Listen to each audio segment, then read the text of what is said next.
Today on our show, we are going to talk to you. That's or rather, you talked to us to talk to you for Q's and A's. Today on Fatman on Batman.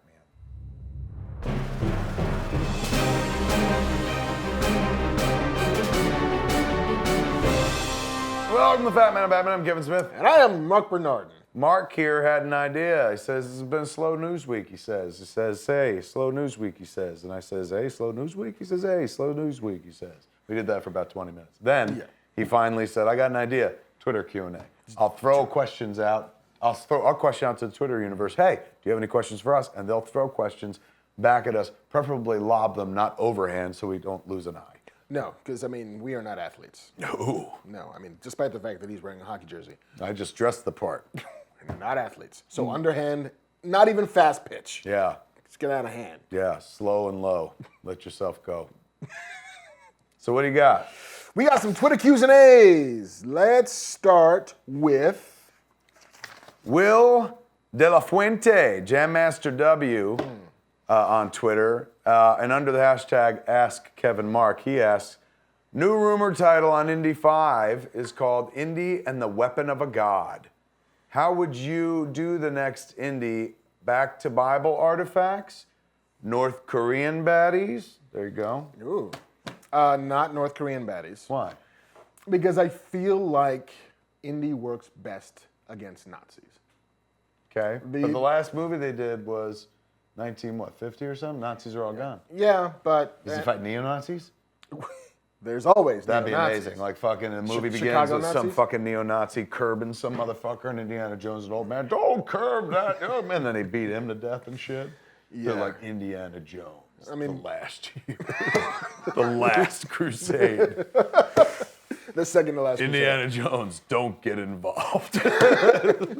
I mean, you know, as we've seen, There's no Nazis left after the fucking World War II. we're going to pretend Crystal Skull never took place. We're going to pretend that we are still within 1946. He's too maybe? old for it to be. You got to be practical. I know. I mean, listen, if I'm making the Indiana Jones movie, you're recasting Indiana Jones. Honestly, if I make it, that's what you do. I'm going to distance myself from that sacrilegious comment. I'm just saying. He's off by himself on this one, kids. I'm on my island here recasting Indiana Jones. Harrison Ford got at least one more. You gotta give him another crack at the whip. I mean, Gotta, dude. He's the architect of our childhood. He absolutely is, but we are going to get another Indiana Jones Sooner at or some later. point. But while he's still fucking above ground, landing planes in the wrong places, he should be fucking allowed to crack the whip one more time, particularly without a kid's sidekick. Yeah, I don't want another mutt. But I don't think you could do Nazis, dude. It's too late. I don't know, man. Where are the Nazis coming from? I'm not saying go to Korea, but I don't know what the answer is, but I don't think it's Nazis. I think... You know what? I got an answer. Nope. Go. I got an answer for Nazis. Indiana Jones versus Satanic Cult. Fucking take all my money. I mean, they kind of did that with the taking out the heart and shit. I mean, I will also say that you can do Nazis in Brazil. You could do the Nazis on the run. You can have him working for the Nuremberg court. You can have him chasing Nazi war criminals. You could still have Nazis even though it's not World War II. He's got a point, man. I'm just saying. But maybe his mission is to break into Spandau prison and kill Rudolf Hess. Fuck yes! I just wrote that right here. What if Indiana Jones crossed with bedknobs and broomsticks? I had to touch a grown man's hand tenderly because that excited me so much. What do you mean? So he goes to the Isle of Nabumbu? Fuck yes. Bed, take us to the Isle of Nabumbu. Or just a Cessna could do that too, maybe. That's true. Dun, dun, dun, dun, dun. The kids are flying there on the bed. He's taking a fucking long trip. Yeah, man. I would. You're right. You could do Nazis. When you look at the movies that have worked. Robot Nazis too. How about the rise of a robot, like the fucking, what was it, the Third Reich? The Fourth Reich, and he's got to stop it Robot from happening. Nazis. Yeah. I mean, when those movies work, there are Nazis. When they don't work, there are no Nazis. So I'm aiming for Nazis. Last time they did Russians. Wasn't she Russian? Yeah. Hello, Dr. Jones. And I do feel like it's got to be some kind of biblical artifact. Yeah, fuck yeah. Now you got me. Yeah. If they're going to battle the fucking heaven and hell and shit for the fucking Spear of Destiny, the Ark of the Covenant, Boom. my fucking Dick of Ages, I don't care what it is, man, but it's got to have some fucking religious bent. Don't have to come from the Bible, but it's got to come from some... How about this? What are the 12 golden plates of fucking... Sure. Hey, The Shroud of Turin can be an invisibility cloak. Just take that, Disney. You took my breath away saying the Shroud of Turin. That'd be badass. Like, because the Shroud of Turin was discovered like what, early 70s, wasn't it? Yeah. So he'd be old enough at this point, and they bring him out of retirement. They're like, we want you to look at the Shroud of Turin and stuff. And it's already people like, it's a hoax and shit. But he's like, no, this is real. And then there are fucking people that, you know, like, we don't want people to know about Jesus, and they're cutting throats and shit like that. Coptics. I don't know if that's the word, but throw that in there and shit. Coptic sounds dirty. Sounds fucking sexy.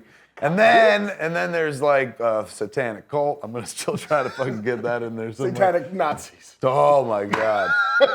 Trying to raise the dead Adolf Hitler with the power of hell. Oh man, it's like the best Metallica album you've never heard. Oh my God. And this guy's got nothing but a whip to defeat the ultimate evil. Mm-hmm. Whipping 6-shooter. The devil goes straight back to hell. Ow! Satan goes right back to hell. It belongs in a museum.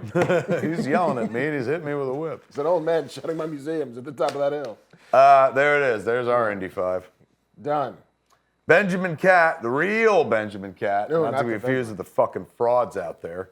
Mm-hmm. He asks Kevin and Mark, will we get a Fatman on Batman live around the San Diego Comic-Con this year? Where are you?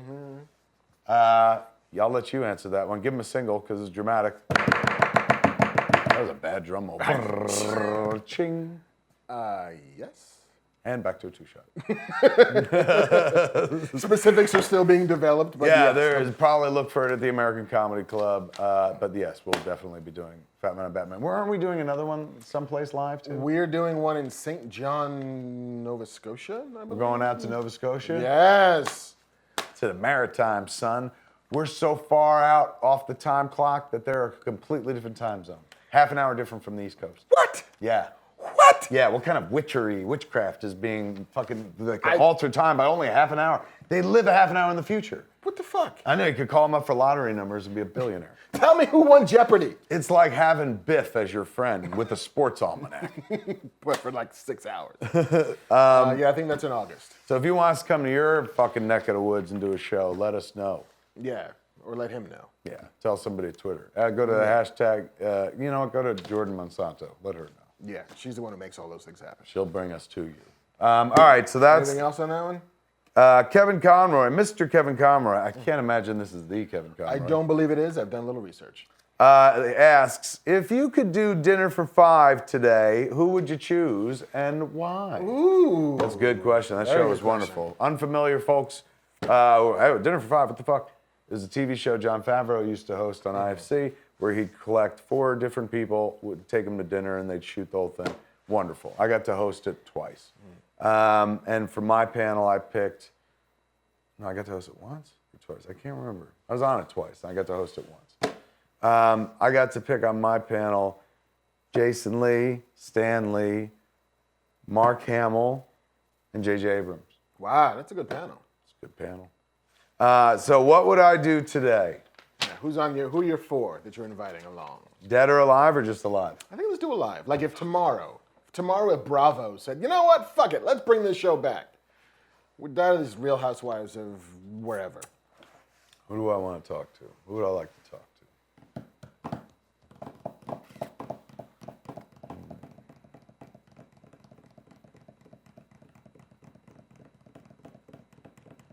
Bill Murray. Nice. Good poll. Barack Obama. Ooh, deep. Nice. Donald Trump. Incendiary. Just, you know what I'm saying? It's Gonna be some good conversation at that table. Or somebody's gonna punch that motherfucker in the face. Gonna be a hell of a night to remember. Bill Murray would hit him. And too much of a sausage party. We need a lady in there. Mm-hmm.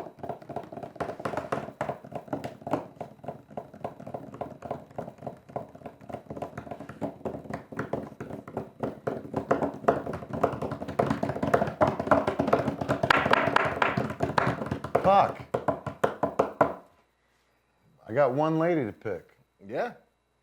There's 52% of the population, dude. It's tough. Pick me a gal. Gave away too many slots at the table. Maybe I should recuse myself from the table and invite 2 ladies. Ooh, okay. Who are the 2 ladies now? Fuck. You just made it twice as hard. God I can't think damn of it. one, so let me have to think of 2. Laverne and Shirley. Ooh. The 7-year-old in me was like, wait a second, what lady would I like to?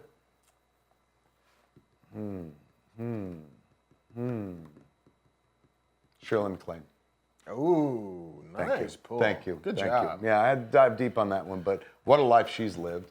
And, you know, you get the whole past lives thing, so that's interesting. That's like 7 guests for one. Exactly, I exactly. only have to feed one of them. And, you know, and fucking terms of endearment backstory and stuff. Like, me and Deborah fought, like shit like that. Let me tell you all the shit Warren did when he was a kid. Bang! Oh my God, she's the gift that keeps on giving. Nah, that's not bad. There you go, that's a pretty good panel. That's a very good panel. I don't know if I can pull it together, but that's and I won't even say it's my dream panel. It's the one I just came up with off the top of my head. You know, and also it wouldn't have to be your job to pull it together. That's right. You just Better gotta show people up. than I will put the show together. I'm just going to be the guy who's eating. Going, Yeah. Sold. yeah, but Talk amongst yourselves. I just be eating.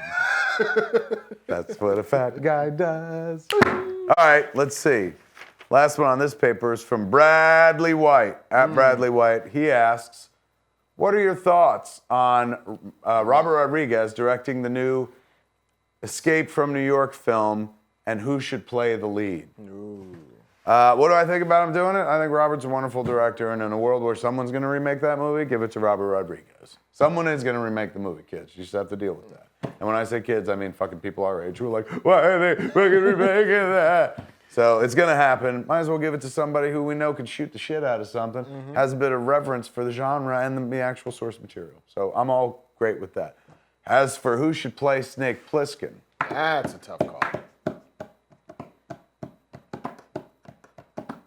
you know what I like, man, is that guy, I don't know his name, but he was in Logan as the bad guy. He's also on Narcos. Boyd Holbrook. That's his name? That's his name. Is he related to Al Holbrook? He is not at all. No relation. No relation. You know, who were we just talking about?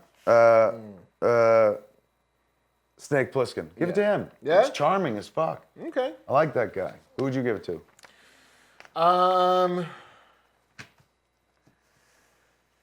I kind of, even with the stink of Jonah Hex on him, I feel like Josh Brolin could do a good job. Look, I like Josh Brolin, but I think he'll do a Snake Plissken impression. Like, we've already seen I'm groggy. Let's see with someone who's charming. Like, hey, I'm Snake Plissken. Hi, everybody. I'm slippery like a snake. I'm gonna get you out of here. We're gonna escape from New York. What's Jim J. Bullock doing? Jim J. Bullock as Snake Plissken. All right, what do you got? Let's see. There, we answered your questions. Now Marc's got some. I got some. Cinnamon Buns asks. And spelled sin with S-I-N. Yes, and man and buns with Z. Asks, what Marvel character or characters do you think would be great for a new Netflix style series? And who would your casting choices be? Marvel character? Marvel character / characters. Fool Killer. Ooh. Yeah. See, I didn't even have to dig deep for that one. Dig deep at all. Fool Killer. Pretty great fucking Marvel miniseries back in the day. Written by Steve Gerber, I believe. I would do Fool Killer. Deep cuts right there. But, you know, in a world where they're doing fucking Power Fist and Power Fist. Power Man and Iron Fist. Like, bear down. What does this have to do with superheroes?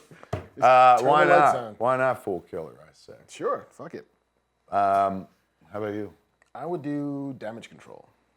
Which I think they're kind of doing in Spider-Man, right? That's what Michael Keaton and his buddies are kind of damage control. But I would absolutely do the, sitcom version.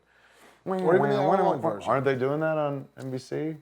Powerless it's the DC version of that, but it's more like dudes in a lab inventing shit for superheroes, less than it is cleaning up after the mess that superheroes make. Oh, so they didn't want to get in trouble with Marvel. Because Marvel, I think at some point was developing a damage control show. I think John Ridley was going to do it. But I think that might have been indefinitely put on hiatus. Happens. In the way things happen where they don't kill a thing. Kind of like my entire career. Indefinitely put on hiatus.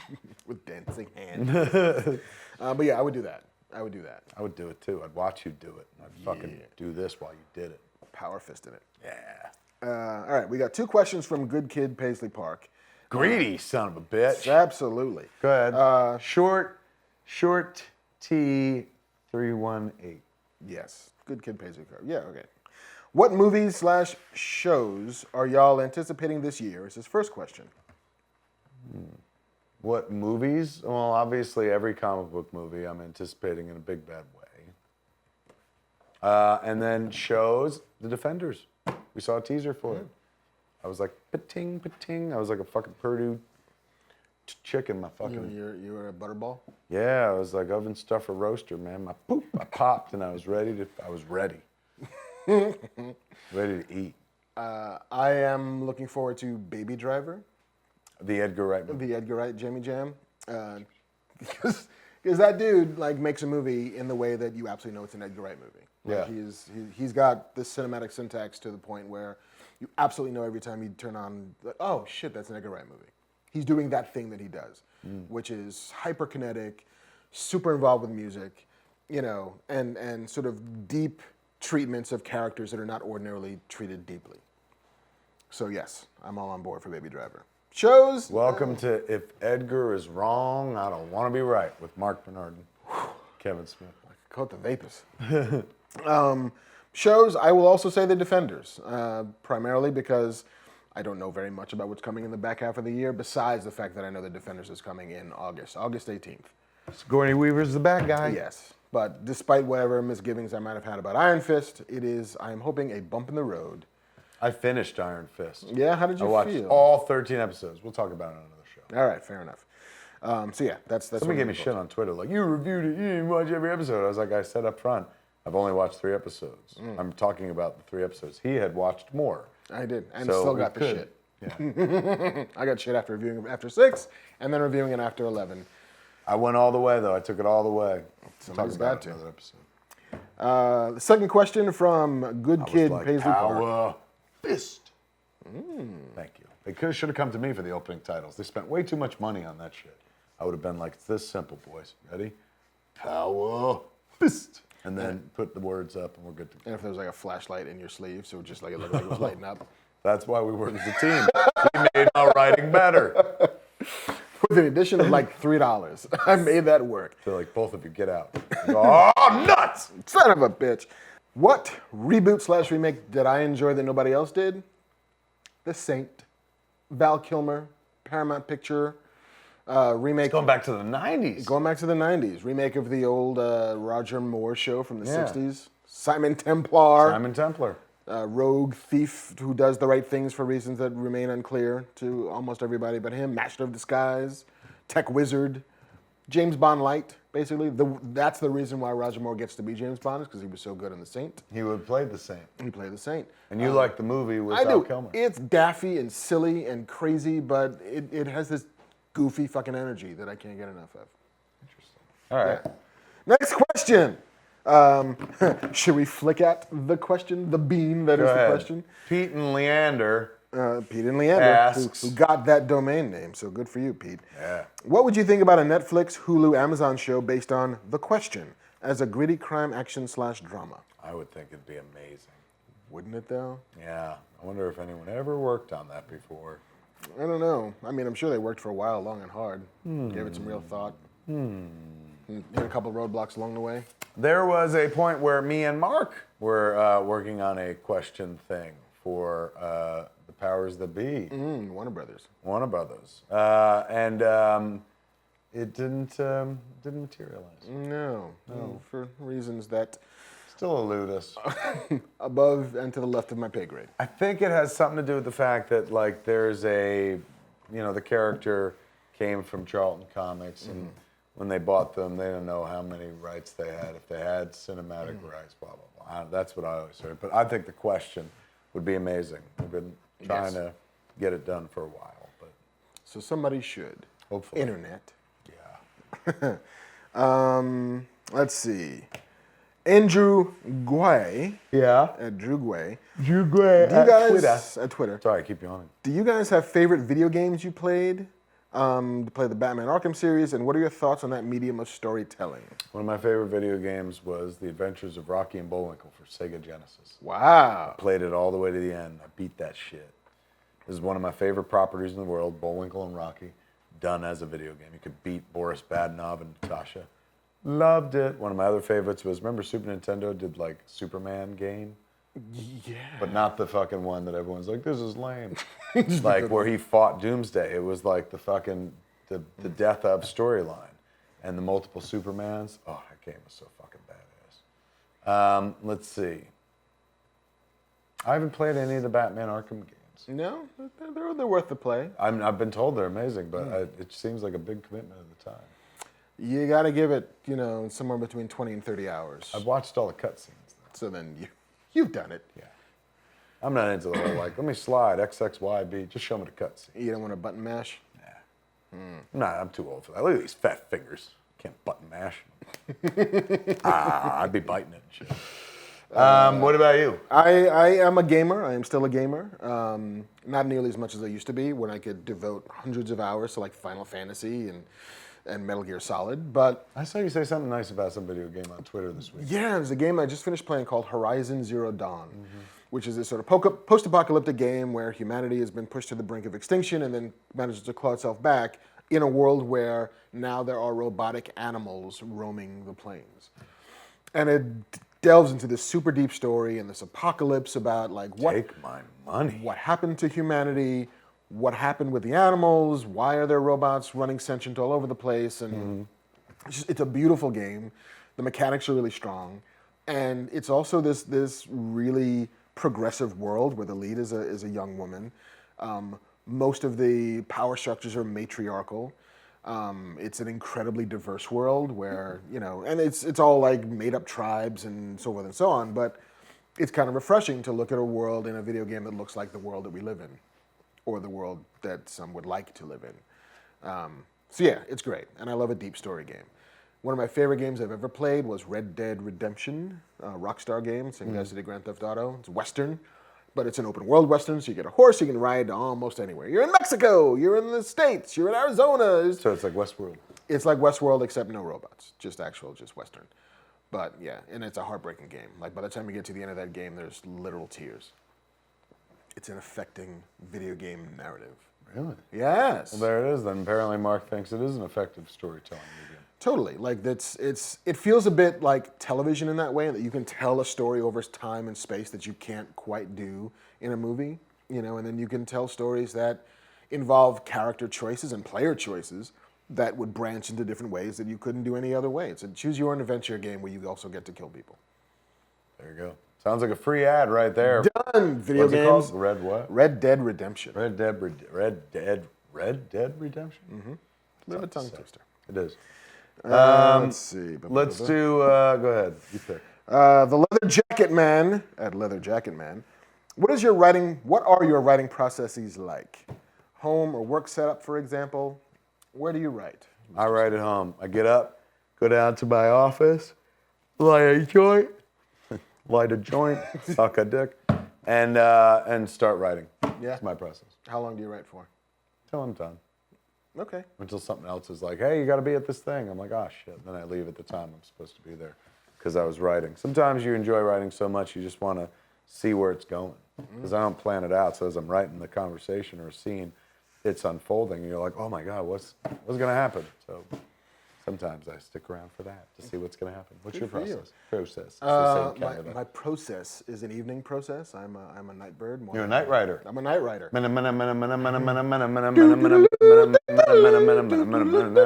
Night writer. Story of Marc Bernardin. Up way too late, right? But yeah, usually it's like the wife and kids are in bed by like 11 o'clock at night, and I go to my office and then write for an hour and a half, 2 hours every night till I just peter out.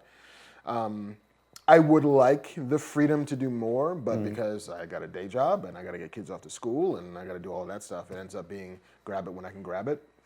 I also don't mind writing out in the world. Right. There are some times when I'll go to a coffee shop or I'll go to a bar.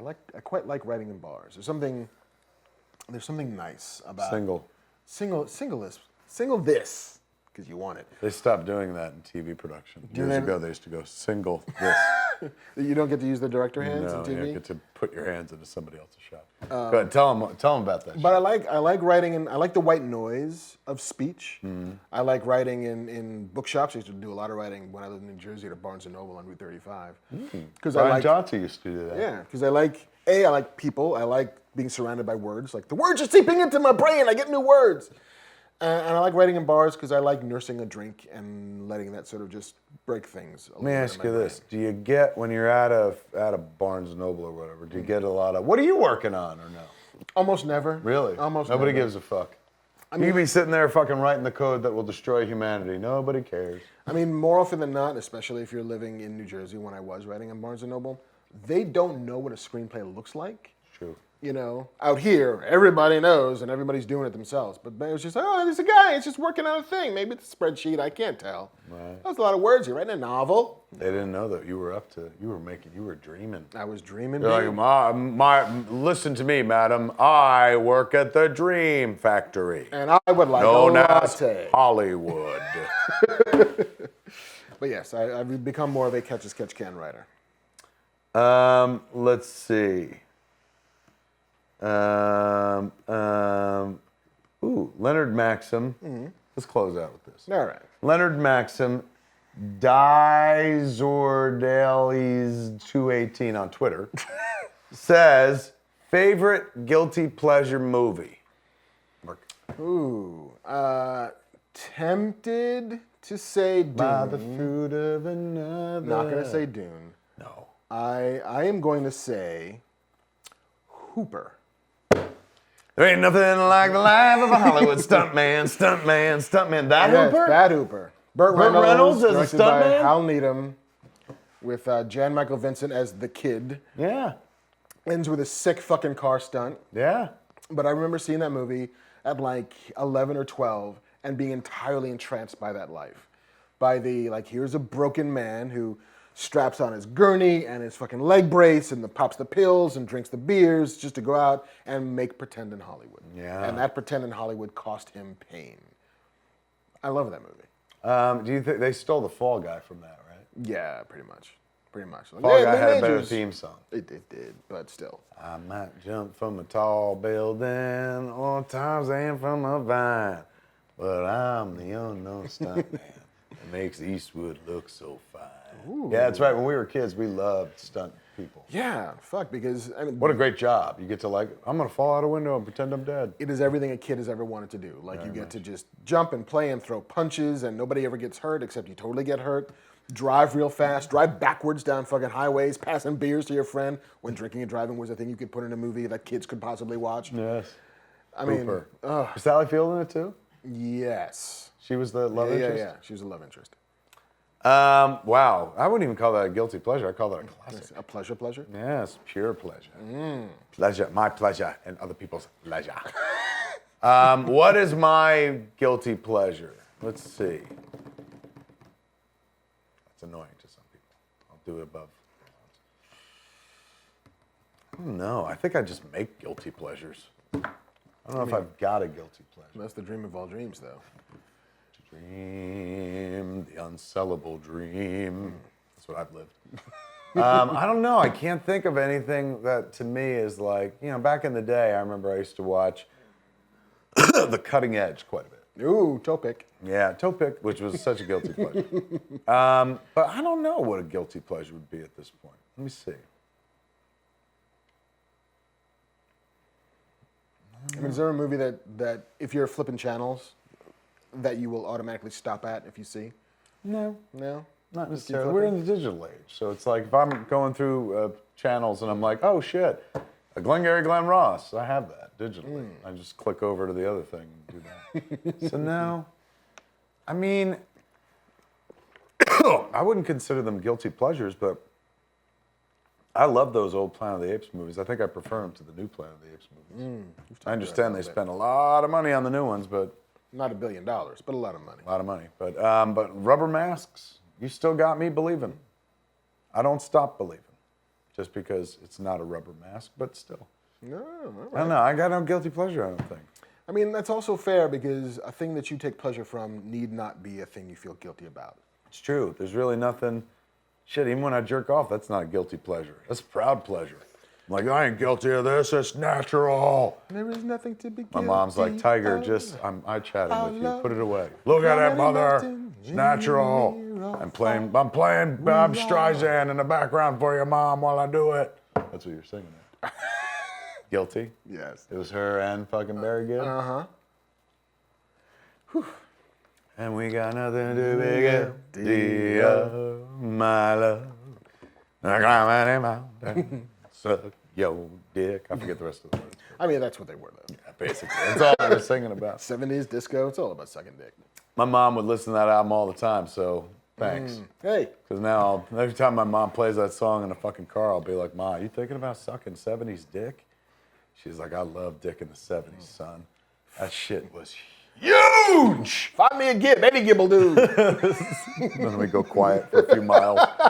And Crag and barrel. she's just singing, she's just like humming. Let's get physical. I want to get 71-year-old woman driving around Florida dreaming of a better day, better days and better days. God bless America. There you go, man. That's We've it. answered your questions. Don't say we didn't, because Nope. we did. And we'll do this again sometime. One day, if you're good, If we'll you're come good. back one day. And when news is lean. Yeah, maybe around Christmas. For Fatman on Batman, I'm Kevin Smith. And I'm Marc Bernardin. Come back next time. We'll tell you some more shit right here in the Fat Cave. Same fat time, same fat channel, smodcast.com, or YouTube.com/Kevin Smith. bye.